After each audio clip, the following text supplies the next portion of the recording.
These sensors home in on the body heat of potential prey.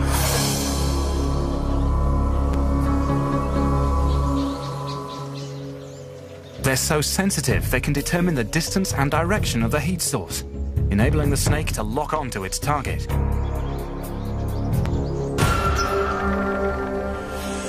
The Terciopelo then releases its flailing prey to avoid injury.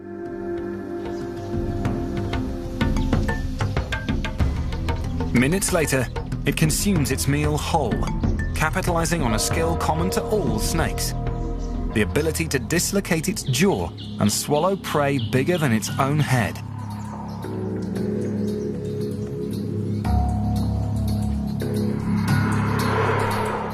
A bone called the quadrate makes this flexibility possible by operating like a double-jointed hinge. The left and right sides of the lower jaw